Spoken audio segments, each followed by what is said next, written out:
year ago, these cops and lawyers wouldn't dare cross any of you. I mean, what happened? So what are you proposing? It's simple. Kill the Batman.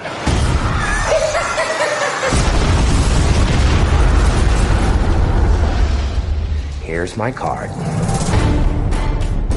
Bruce, this is Harvey Dent. Rachel's told me everything about you. I certainly hope not. You once told me that we'd be together. Did you mean it? Bruce, don't make me your only hope for a normal life. You're Alfred, right? That's right, sir. Any psychotic ex-boyfriends I should be aware of? Oh, you have no idea. Good evening, ladies and gentlemen. We're tonight's entertainment. Well, hello, beautiful. You look nervous. I've seen now what would have to become to stop men like him. The night is darkest just before the dawn. I promise you, the dawn is coming. And here we go.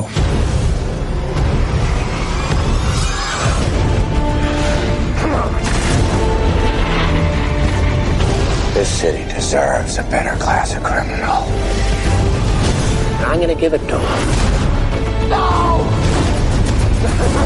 You'll see. I'll show you. You either die a hero, or you live long enough to see yourself become the villain.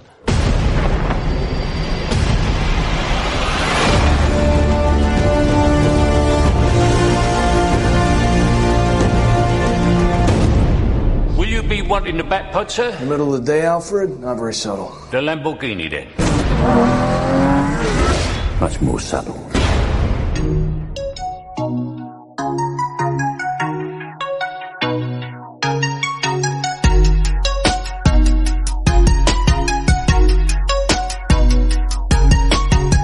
Hello everyone and welcome to an all new episode of Palace Off the Top Rope. Thank you so much for joining me, ladies and gentlemen, and on deck for today's special episode.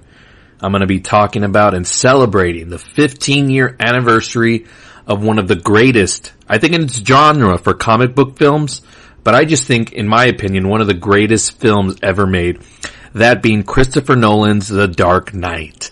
And how fitting that we're celebrating the 15-year anniversary this year as we are on the verge of Christopher Nolan's next great film, Oppenheimer. At least that's what the early word is. We'll see. I'm going to check it out this weekend in 70mm film. That's coming out, so a lot to celebrate as far as Christopher Nolan, but we have to go back to really what put him on the map, which was this movie. I want to break down everything, stuff that I've loved about the movie, stuff that has aged well. There's some stuff in this movie that hasn't aged quite right, but overall I think this movie still holds up, as just being one of the absolute staples of pop culture, and it is something that is still being chased by a lot of franchises and just a lot of filmmakers and in general, and they're still trying to capture the magic that Christopher Nolan did with this film back in 2008. I'll talk about favorite scenes, where I was at the time when this came out. It was just such a phenomenon. There was so much stuff happening.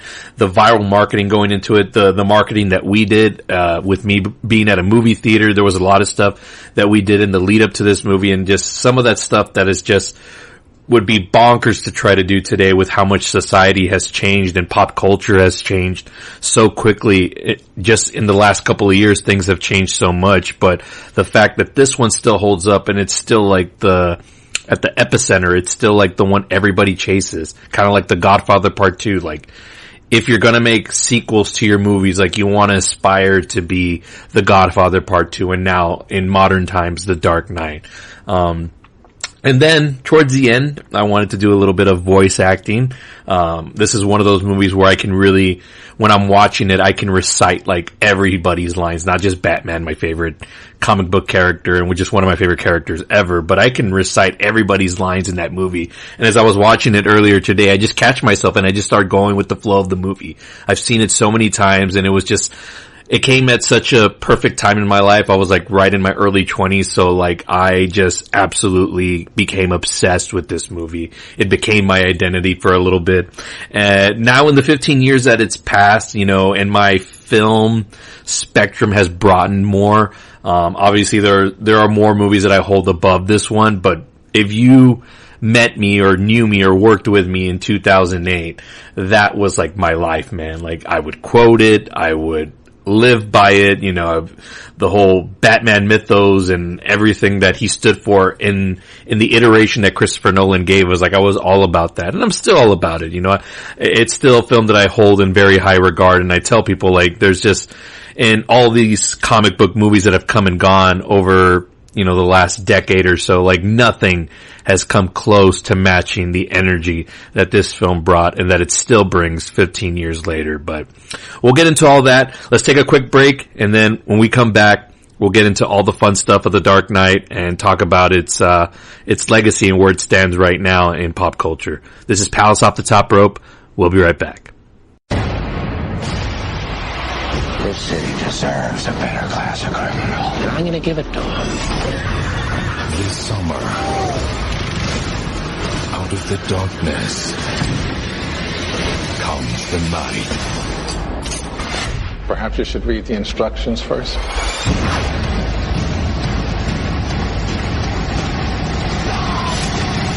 The Dark Knight. He does that. With a PG-13. Welcome back to the show. We're celebrating the 15-year anniversary of The Dark Knight here in Palace Off the Top Rope. I feel like we should go into the past first before we talk about where we are in the present with this movie. So, how did we get here? We'd have to go back to 2005 when Christopher Nolan and Warner Brothers trusted him with relaunching the Batman franchise, or reboot as they say in Hollywood. And for better or worse, in terms of where we are now in Hollywood, Nolan did it. He pulled it off. But what a lot of studios and a lot of filmmakers haven't learned from that is how to do these things right. Because we've seen a lot of stuff rebooted over the years. All these different franchises that have been brought to life saying like, oh, I can give my vision and we can do it better.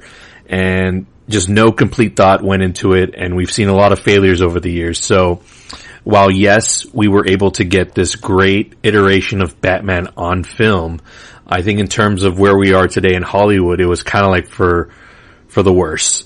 And movies have been remade over the years, but it really wasn't until like a big time franchise IP character like Batman where they were like, whoa, we're going to go back to the well and start over again.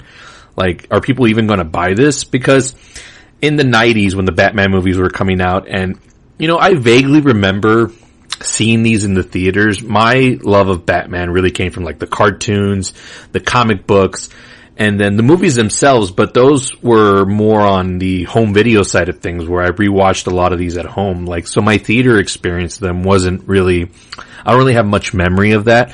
So the Nolan Batman movies, like the first one, Batman Begins, I remember where I was in 2005. I was on a summer vacation trip. It was a graduation gift. I was up in New Jersey up with my relatives up there, and they took me and my friends to go see it on IMAX on opening night. I was like, I had to be there for it. And when I saw it, and I remember when I came out of it, I was just like, this is just unlike anything I had ever seen before in a Batman movie, where it was like, wow, like these movies could be really good. But again, it was just like the beginning of the surface, right? Like we hadn't even scratched on where we were about to go next. So Nolan does that in 2005, right? And the movie is like a modest success. It wasn't like the biggest movie of that year, even that summer. I think Star Wars Episode 3 had come out that year, and that was like a bigger movie. But it was a really good soft relaunch of the Batman franchise. It was critically, adored. I remember Roger Ebert's review of it and saying how this was the first Batman movie to really get things right. And I feel like the ship had been course corrected, right? Because, we all know how things have been left off with Batman and Robin in 1997. And I like that movie for all the stupid silliness that it is, but I know I can recognize that it's a bad movie. And yeah, Batman had become just really a silly figure in pop culture. And we were already coming into the 2000s with stuff like X-Men and Spider-Man with Tobey Maguire. And those were kind of like little bit turning the tide, but they were still considered like, you know, in that comic booky world, like, do we really take these movies like that serious? But when Batman Begins came out, you started to see the tides turn just a little bit, where it's like, whoa, these could be like a little bit more. And then we come to the lead up of The Dark Knight in 2008. So this is about the time when internet really started to become a huge thing. So I remember seeing all the behind the scenes stuff for this. Not like too much like when The Dark Knight Rises, where like everything was out there, but there was like stuff here and there, you know. I was mainly more interested on where they were going to take the story.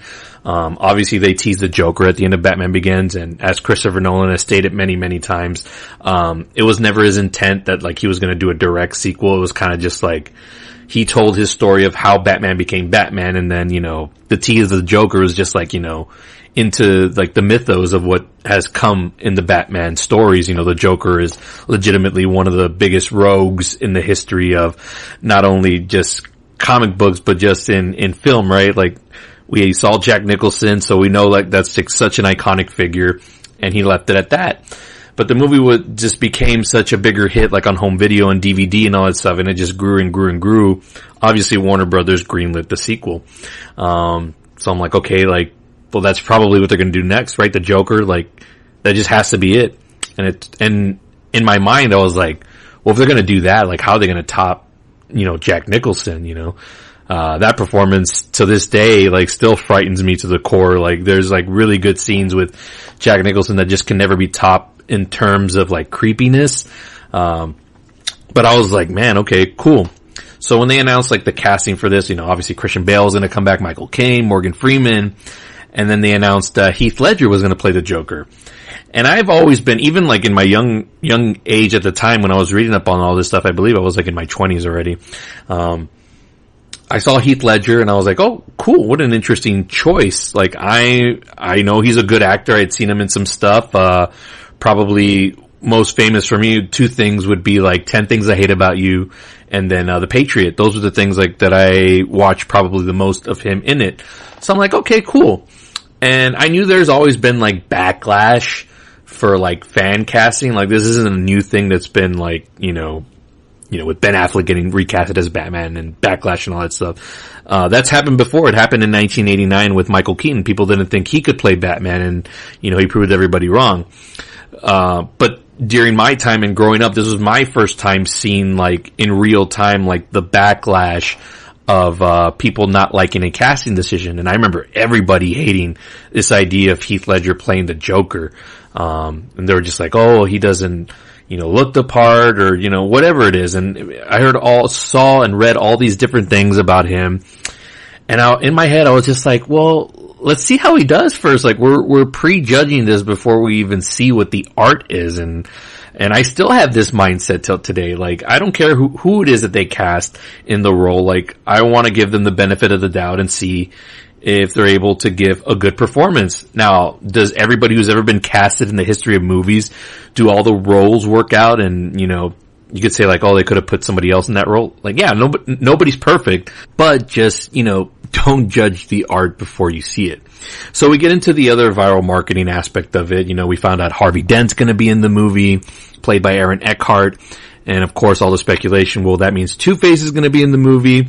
So we saw, you know, marketing coming out for Harvey Dent and running for district attorney in Gotham. And there was these great, you know, viral videos of him and Aaron Eckhart actually participating in a lot of this viral marketing. So it's just like, man, in this coming of age of the internet and all that stuff, like, we had never really seen marketing like this for a big major Hollywood movie. You know, we'd seen the tie-ins, you know, to food chains and restaurants and, you know, the toys and all that stuff, but really nothing like on the internet level where stuff where really could just be easily accessible and then right there at the moment. So that was huge for The Dark Knight. So a fever pitch, right, is building for this movie, and the hype is growing. Then we get to December. Actually, we get to a year before the movie releases. That's when I started working at a movie theater in San Antonio in about March of 2007. So around July, when the Simpsons movie was coming out, the first teaser for that movie came out. And it was just really quick. It was like about a minute long. And you had the Batman logo like in the darkness, in the shadows, right? And you got light bursting out of it. And you hear in the background Michael Caine and Christian Bale as Alfred and Bruce Wayne, and they're just like talking, right? It's like a scene from the movie, but you're not seeing them, you're just hearing the audio of the scene. And it's like, what are they discussing? They're talking about the Joker, but it's like in a more like, in a way that you didn't think these movies would be like discussing a topic like this in the actual movie. And then at the end we get the reveal of Heath Ledger's Joker, of course in audio form. And then he lets out like this gigantic, like just sadistic laugh. And it was just very haunting. And I was like, okay, this could be special, right? And everybody that was judging already, like, he's not going to be good as a Joker. This is the worst actor they could have picked. The silence started to go down just a little bit as far as like the hating on the Heath Ledger casting. And then we get to December for the first trailer of the movie, and we got our first look at what Heath Ledger was going to look like as a Joker. And I was like, okay, it works for this version of Batman that Christopher Nolan, this Batman story that Christopher Nolan is trying to tell. So it works. It's a little bit more grounded, and it looks like in the same tone as Batman Begins. But again, also like the movie just looks, we don't know what it's going to be yet. So to me, I'm just excited because it's another Batman movie that we're going to get, and I'm going to be able to be a part of that as in working at a movie theater. So I'm just like amped up by like 100. But it wasn't until I saw the prologue in IMAX, and what the prologue was like the first 6 minutes of the actual movie. Now this was only going to be playing on IMAX theaters and in the prints for I Am Legend on the IMAX screen. So I remember seeing that, and the first 6 minutes was just like, and of course, this was the first time that a major Hollywood film was going to be using IMAX cameras for sequences, not for the whole movie, and now you see Nolan does like IMAX, for the entire run of his movies, but this was the first time, so you only got it in little bits and pieces, and for the most part it was during action sequences. So when you're watching the first 6 minutes of this, in December for the first time ever, you're like, whoa, like visually this is like some shit that we have never seen before, and it looks just so grand and so just gigantic. Like I had never seen anything like this before. And again, in my mind, I'm like, this feels different. Like we don't know yet if the movie's going to be good, but it definitely feels different than anything we've ever seen before. And then of course they give you a couple of little clips at the end of IMAX scenes that they shot. And again, it just looked so mind blowing, and just, we had never seen a movie like this on this scale before. So again, it just got me super hyped for it. We get to January, and obviously the untimely death of Heath Ledger. And of course, all the questions start to come from the media and the internet. Like, whoa, damn, does this mean like, was the movie actually done filming? Did Heath Ledger finish his part as the Joker? What does this mean for the release of The Dark Knight? It's one of the most anticipated movies ever. What's going to happen? All I kept thinking about, I was like, well, damn, like we just lost a really good actor in Heath Ledger. You know, he was super young. He had a young daughter. Like that fucking sucks. You know, I was more about that than the actual movie. I don't give a damn if it was finished or not, whatever. You know, a man lost his life.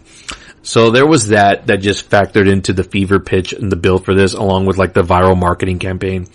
We get to the stuff that we were doing for our theater.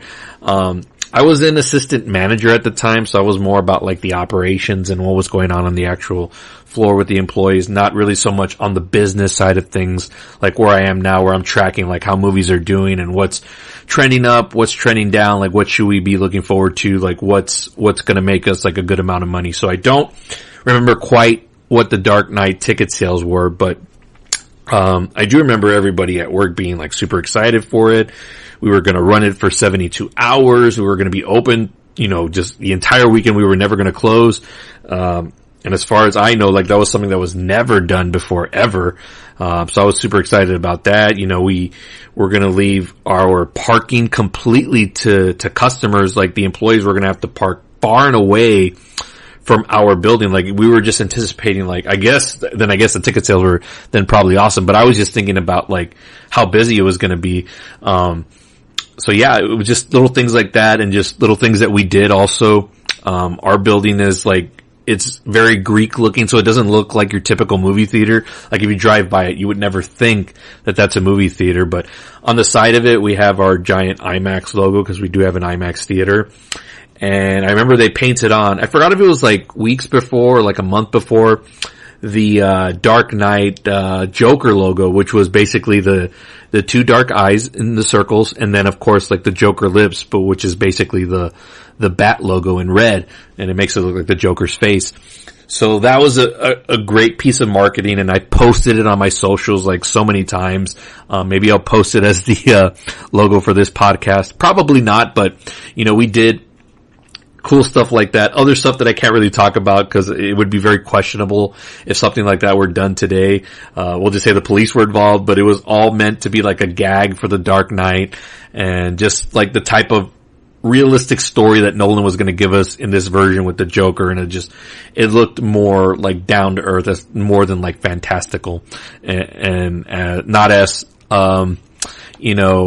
hyped up and over the top like Jack Nicholson was in Batman '89. It was just going to be a completely different Joker. And then we finally get to the movie right in July, and we're going to screen it, right? We're going to watch it in IMAX. And I remember the movie arriving like weeks before, right? It came like in 10 boxes of reels. And I was just like, man, I'd never seen that before. And this was a time where stuff wasn't all digital yet, so we were still kind of film everywhere. We were digital in a little bit of places, but, we were still having like reels come in. Like I remember Iron Man was built as film still. And even like in the post-credit scene that just destroyed the lives for movie theater workers for all time now. I remember that scene was in a locked reel. They built up the movie and that post-credit scene was locked and it couldn't be attached to the actual movie until it was released. So that's how they kept it secret from everybody, not spoiling it and showing up on the internet or anything like that. But yeah, I remember the Dark Knight showing up in so many boxes of reels, and I was like, this is all just for one movie. And it took them a while to build it too. And then we screened it in the IMAX theater, and I remember, again, I can remember this like it was just yesterday. Like that was the fastest I've ever seen an auditorium filled up with so many employees from our company because everybody wanted to see it. And luckily I had secured my seats for me and my buddies at the time, really, really good seats because, we were just over the top ready for this. And we're watching it. And, of course, we were already used to the first 6 minutes because I rewatched any chance I could when I was working. I was watching that prologue that we were showing in December, and I was just getting immersed in what we were watching visually. And we're watching this movie, and I'm just like, man, this is just like unlike anything I've ever seen. From a visual standpoint, like everything still holds up. I was watching it earlier today on my 75-inch screen TV. And the visuals they still just wow me. Like my jaw was on the floor when I was watching this for the first time throughout the entire movie. But I remember the first time, and this is the scene, I'll play it for you right now in just a bit, where I was like, this is going deeper than just being a comic book movie. Like this movie is really trying to say something. It's trying to be more. It's trying to transcend the genre. So here's the scene. I'm going to set it up for you. It's Michael Caine and Christian Bale as Alfred and Bruce Wayne, and they're talking about like the dichotomy of the Joker. And Alfred is just giving this example of his time in Burma, I believe what it was. And again, it's just like this kind of deep talk in a comic book, big studio blockbuster movie. And it's like, I had never seen anything like this. So when this scene came out for the first time when I'm watching, I'm like, this is gonna change everything. Here's the scene. Targeting me won't get their money back. I knew the mob wouldn't go down without a fight, but this is different. They've crossed the line. You crossed the line first, so you squeezed them, you hammered them to the point of desperation. And in that desperation, they turned to a man they didn't fully understand. Criminals aren't complicated, Alfred. We just need to figure out what he's after. With respect, Master Wayne, perhaps this is a man you don't fully understand either. A long time ago, I was in Burma. My friends and I were working for the local government. They were trying to buy the loyalty of tribal leaders by bribing them with precious stones. But their caravans were being raided in a forest north of Rangoon by a bandit. So we went looking for the stones. But in 6 months, we never met anyone who traded with him. One day, I saw a child playing with a ruby the size of a tangerine. The bandit had been throwing them away. So why steal them? Well, because he thought it was good sport. Because some men aren't looking for anything logical, like money. They can't be bought, bullied, reasoned, or negotiated with. Some men just want to watch the world burn. So when that scene ends, I was like, man, this is like really fucking grim. Like, this is a Batman movie. We are long far from the days of Jim Carrey as the Riddler and Mr. Freeze, Arnold Schwarzenegger with his ice puns. Like, we're far beyond that now. This is something completely different. This movie has something to say, and it's a big studio movie. And not that big studio movies haven't really had something to say before, but I'm talking specifically in this genre. Like, where it's beyond like the capes and the cowls and like the Joker makeup. Like, this is really trying to say something about the world. So that's one thing that still sets apart The Dark Knight from any other comic book movie that has come after. Like, yes, there are some that have tried and some that have come close. Like, you think about Captain America, the Winter Soldier, even like the first Iron Man, a little bit of the politics in that movie, but not to the level of The Dark Knight, where you could literally remove Batman and the Joker and you can place like a cop and a bank robber, a la Heat, which this movie is based off of, another one of my all-time favorite movies. And you get the same movie, but Nolan was trying to tell this kind of story with these characters to a wider audience where it was just going to resonate different, and it hit on all the right beats. So we're continuing to watch this movie unfold, and I'm like, okay, this is just completely different. Like, this is just, it's even far beyond what Batman Begins was doing. Like, that one, if you look in the trilogy of the Nolan movies, for Batman Begins is the most Batman movie. The Dark Knight is just like, you can watch it on its own without ever having to see the first or the movie that followed after that, The Dark Knight Rises. You can watch this alone because it's so singular, even though it's a sequel and it's the middle of a trilogy. It's such a singular movie. Like, that's what sets it apart, and that's what makes it on such a grand level. And this is what you should aspire to whenever you're making your part twos. So that's why it's still like the bar in terms of sequels for today's 21st century movies. Like, everybody's still reaching that. You look at, the James Bond movies. I believe they achieved this with Skyfall in 2012, where they were like, it's like the Dark Knight of the series. Or, as I just mentioned earlier, Captain America, the Winter Soldier. In the Marvel movies, they were like, this is like the Dark Knight of their universe. That's the gold standard, right? The Dark Knight. Everybody still uses that to this day. This is the Dark Knight of that. When you've reached that level on a pop culture basis, like, your movie has had that big of an impact, and that's why it's important. That's why we're still talking about it 15 years later. So by the time my screening was over and I had seen this for the first time, I was just like, this is the greatest fucking movie ever made. Now, of course, today in 2023, I don't believe that, but to me, it's still, like, the most important movie of the 21st century, and the MVPs, Christopher Nolan, along with Robert Downey Jr., because these two have been been the driving force of where we are today as a society with films. We got the Marvel Cinematic Universe that has been dominant for so long, and then Nolan for just pushing, the reboot and just transcending what this genre is. Without The Dark Knight, you don't take stuff like Avengers Endgame seriously, because even though that's in a more fantasy-based world, like, at the end of the day, it's about a purple alien collecting rocks to, destroy the world. Like, it's so, fantastical and so, science fiction-y and galaxy and space and all that stuff. But you take it serious and you put it on that type of gravitas epic scale, because you were able to consume The Dark Knight, and The Dark Knight made you believe in taking these movies on a more serious level. That's like the legacy of The Dark Knight. But yeah, opened back in its day on July 18th to about 150 million, which was like the biggest opening of all time, during that era. Now, we've seen movies break, like, even Avengers Endgame, what was it, like 300 million opening weekend. Like, it's just astronomical that the numbers are now for opening weekend. But during that time, when The Dark Knight came out, it was the biggest thing ever. It was the hardest movie to get into, and I know because I worked there. Every IMAX show from start to finish was sold out for weeks. I remember I myself couldn't even get in for repeat viewings for a very long time, and if I did, I had to show up very early and wait in line. I believe I saw this movie while we had it in the theaters for about like 7 or 8 times in the theater, and then of course when it came out on Blu-ray, I believe in that December, this was like time where we still had to wait months out before you could own it as a physical copy. I remember going to Walmart and being like the first in line to buy The Dark Knight on Blu-ray. So just this movie just had incredible impact on me and just on society and pop culture in general.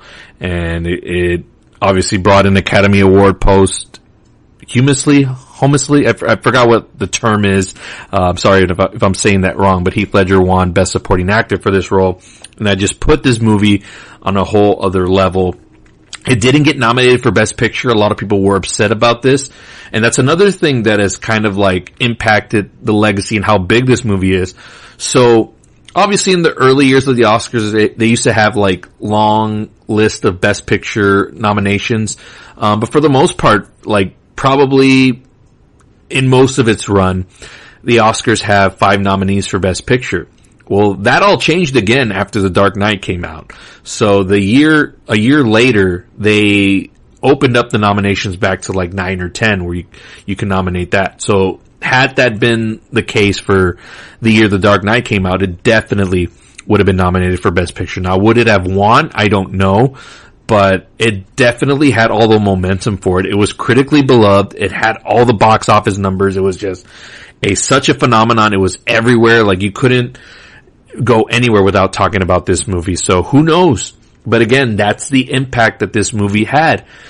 The Oscars have never been the same since, and we've seen many comic book movies get nominated for Best Picture now, and we can thank The Dark Knight for that. And there's, a lot of haters out there that don't think that this movie is on the level that it should be. And that's fine. They're entitled to their opinion, but they can't deny the impact that it's had on a society and on just culture in general, pop culture, to be more specific, the impact that it's had.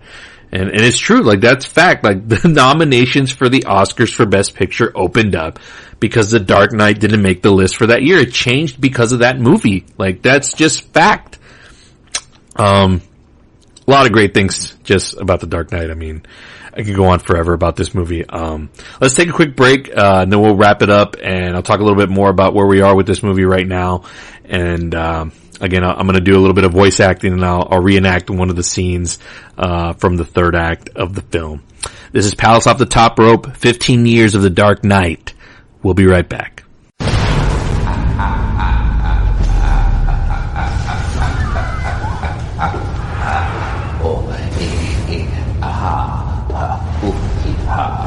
It's a funny world we live in. On July 18, We're tonight's entertainment. can you avenge evil? Where is he? And not become it? It's all part of the plan. The Dark Knight, rated PG-13, in theaters and IMAX July 18th. Welcome back to the show. Had to talk about a couple of little things before we get to my voiceover reenactment scene that I want to do. I mentioned at the beginning of the pod, some of the stuff that hasn't aged quite well with this movie.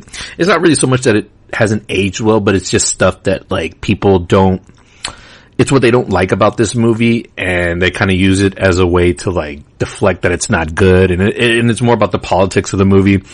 Again, this came like post 9/11, so there's stuff in this movie about like using technology to spy on certain aspects where you can track people's phones and all that stuff. And again, very more real world and Patriot Act kind of stuff. So some of that stuff doesn't hit well with certain people, and they use it as a way to discredit it. And while some of it is a little bit real world, at the end of the day, it's just a movie. So take that for what it is. That's what I meant for in terms of like stuff that hasn't quite aged well with certain members of the audience and all that stuff.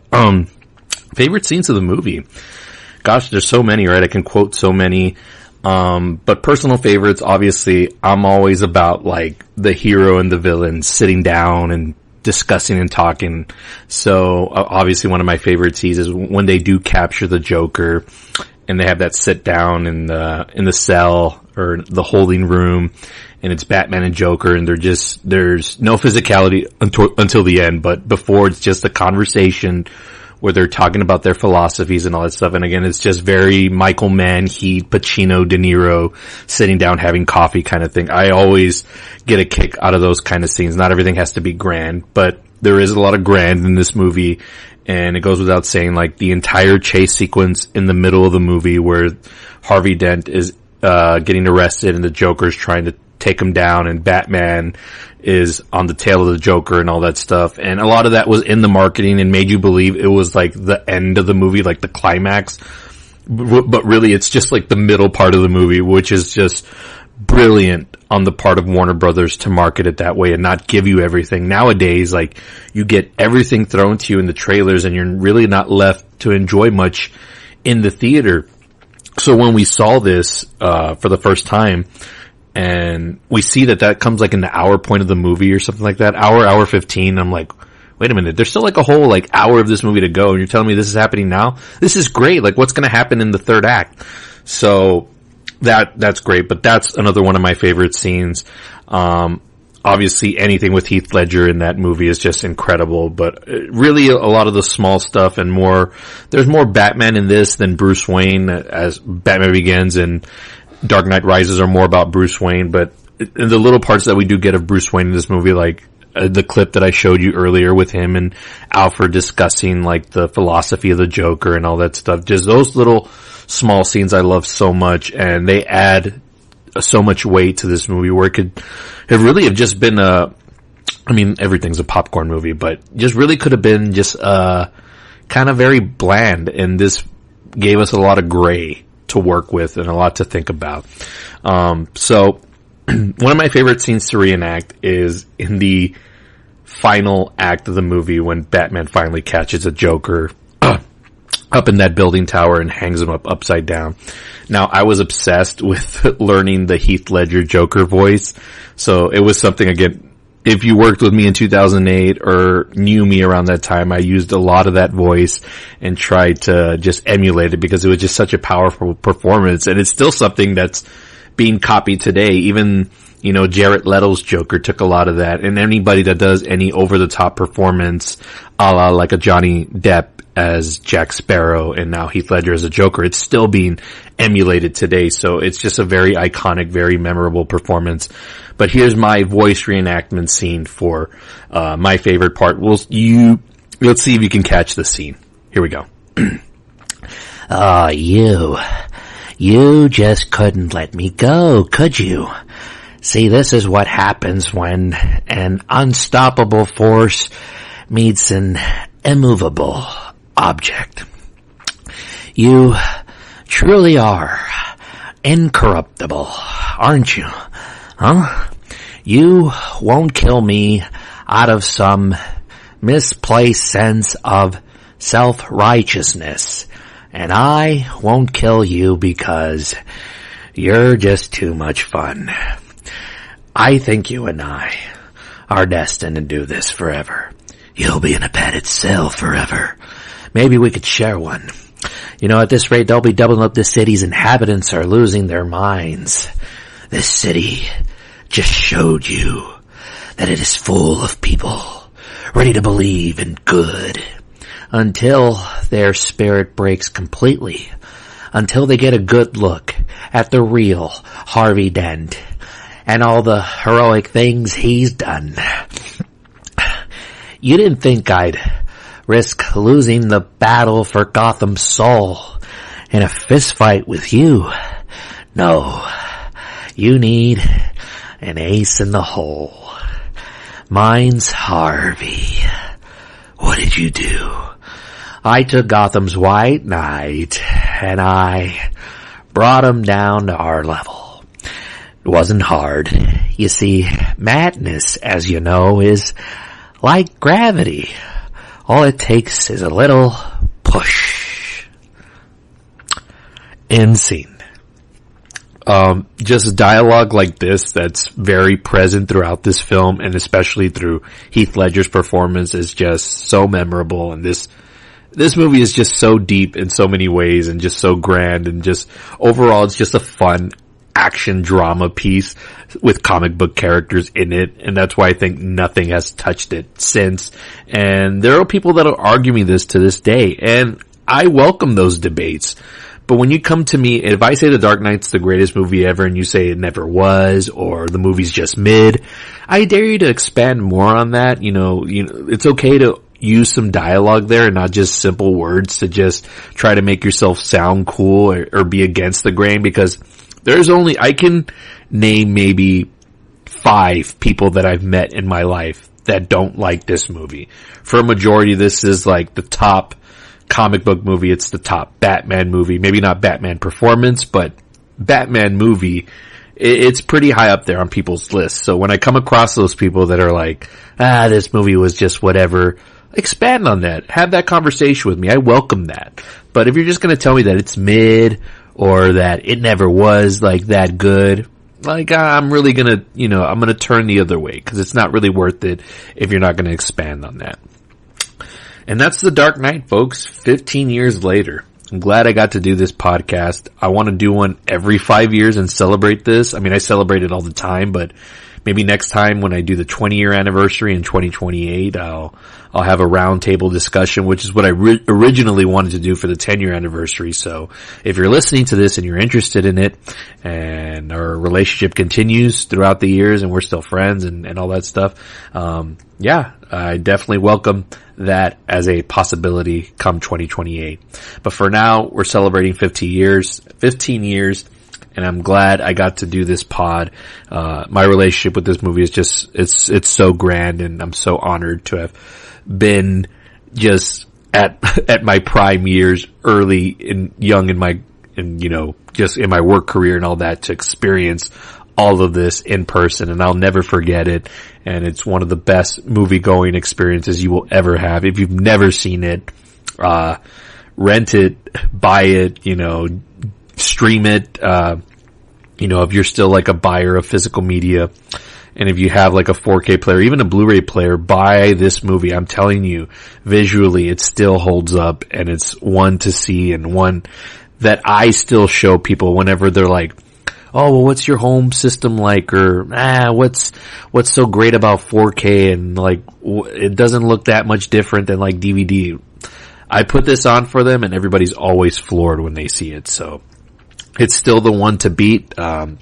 It's still the one to aspire to, in the 21st century. And it's just one of the greatest films ever made. And I'm happy that it exists, and I'm happy that it continues to just grow in its legacy. And seeing all the stuff on social media today, nobody's forgotten The Dark Knight, and I don't think we will for a very, very long time. So thank you very much. I got another episode later this week. I got to talk about Mission Impossible Dead Reckoning Part 1. A couple of movies that I've still seen that I need to review and talk about. And there's a lot of stuff going on and not trending in the right direction as far as Hollywood goes, but still movies coming out. And then, of course, Christopher Nolan's next feature, Oppenheimer, I'm going to be watching this weekend in a double feature along with Barbie. So there's a lot of fun stuff in the coming weeks ahead here on Palace Off the Top Rope. But thank you for joining me on this special episode of The Dark Knight. And remember, why so serious? Take care. Batman!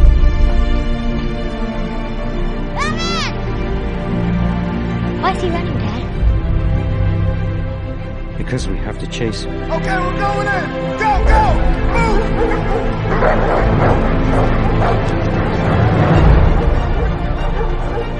He didn't do anything wrong. Because he's the hero Gotham deserves. But not the one it needs right now. So we'll hunt him. Because he can take it. Because he's not a hero.